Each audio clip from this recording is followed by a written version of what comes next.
देश के पूर्व प्रधानमंत्री राजीव गांधी की हत्या 1991 में की गई थी। दोषियों को सजा हुई और 31 साल बाद दोषी को रिहा करने का आदेश हुआ है।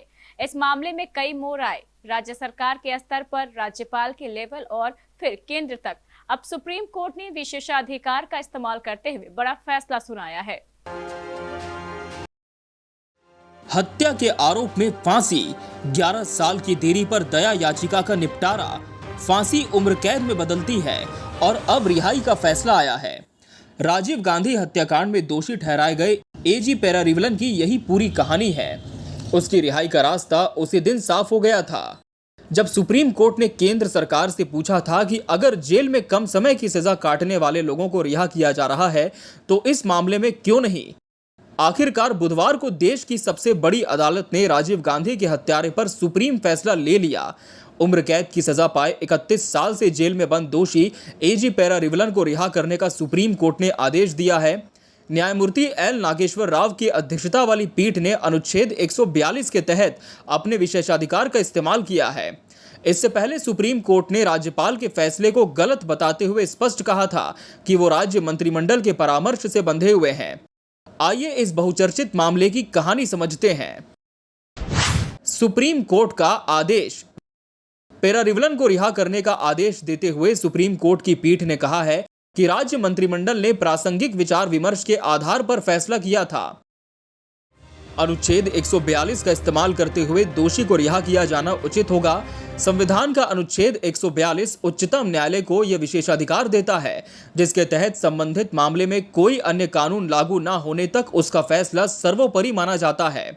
पूर्व प्रधानमंत्री राजीव गांधी के हत्यारे एजी पेरारिवलन को कोर्ट ने यह देखते हुए 9 मार्च को जमानत दे दी थी कि सजा काटने और पैरोल के दौरान उसके आचरण को लेकर किसी तरह की शिकायत नहीं मिली।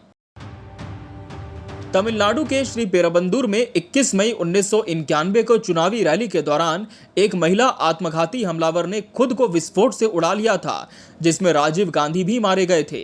महिला की पहचान धनु के तौर पर हुई थी। कोर्ट ने मई 1999 के अपने आदेश में चारों दोषियों पेरारिवलन, मुरुगन, संथन और नलिनी को मौत की सजा बरकरार रखी थी। शीर्ष अदालत ने 18 फरवरी 2014 को पेरारिवलन, संथन और मुरुगन की मौत की सजा को उम्र कैद में तब्दील कर दिया था। कोर्ट ने केंद्र सरकार के उनकी दया याचिकाओं के निपटारे में 11 साल की देरी के आधार पर फांसी की सजा को उम्र कैद में बदलने का निर्णय लिया था।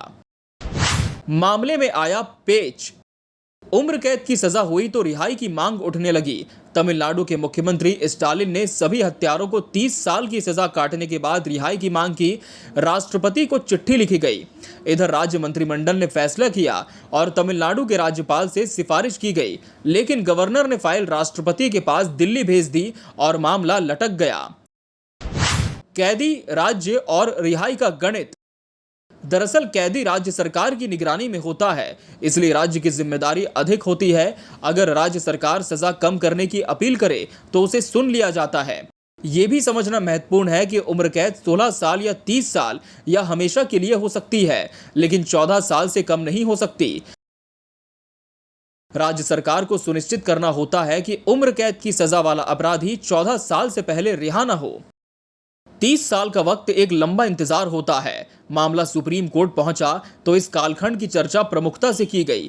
शीर्ष अदालत को भी कहना पड़ा कि जब जेल में कम समय की सजा काटने वाले लोगों को रिहा किया जा रहा है तो केंद्र सरकार पेरारिवलन को रिहा करने पर सहमत क्यों नहीं हो सकती। सुप्रीम कोर्ट केंद्र के उस जवाब से भी नाराज हुआ जिसमें कहा गया था कि तमिलनाडु के राज्यपाल ने दोषी को रिहा करने के राज्य के मंत्रिमंडल के फैसले को राष्ट्रपति को भेज दिया है, जो दया याचिका पर निर्णय लेने के लिए सक्षम अथॉरिटी है। इस पर सुप्रीम कोर्ट ने साफ कहा कि प्रथम दृष्टया राज्यपाल का यह फैसला गलत और संविधान के खिलाफ है, क्योंकि वो राज्य मंत्रिमंडल की सिफारिश से बंधे हैं। उनका फैसला संविधान के संघीय ढांचे पर प्रहार करता है।